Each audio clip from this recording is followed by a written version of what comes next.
বিরোধীরা তো এই ধরনের চেষ্টা চালাবেই যাতে তৃণমূল কংগ্রেসের সরকার, মাননীয় মুখ্যমন্ত্রী মমতা বন্দ্যোপাধ্যায়ের সরকার যাতে নিয়োগটা করতে না পারে।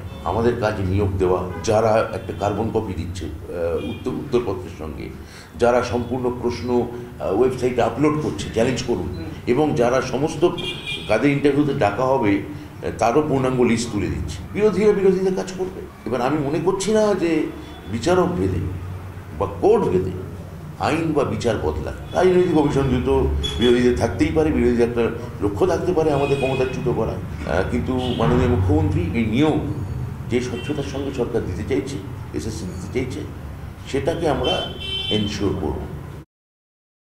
এই সরকার জবে থেকে ক্ষমতায় এসেছে এমন একটিও রিক্রুটমেন্ট হয়নি যে রিক্রুটমেন্টগুলো পয়সা ছাড়া বা দুর্নীতি ছাড়া হয়েছে। এই যে এসএসসির কথা বলছেন, আরও কত চাকরি দেখুন, প্রাইমারিতে এরপরে কি হবে, কোথায় কি হবে, আমরা তো ভয়ে আছি। তৃণমূল চুরি করেছে, কিন্তু এর ফলে ভুক্তভোগী হতে হচ্ছে সাধারণ মানুষকে। ব্রাত্য বসুর প্রথম যে রিক্রুটমেন্ট হয়েছিল না, সেই রিক্রুটমেন্টটা যদি ফাইল খোলে কোর্ট, ব্রাত্য বসুও জেলের ভেতরে থাকবে, চিন্তা নেই। আপনারা দেখতে পাচ্ছেন ফাঁকা ওএমআর সিট দেখা যাচ্ছে, ব্রাত্য বসু কাঁদে ফাঁকা ওএমআর সিটের ফাঁদে। এই নাটকটা লিখতে বলুন।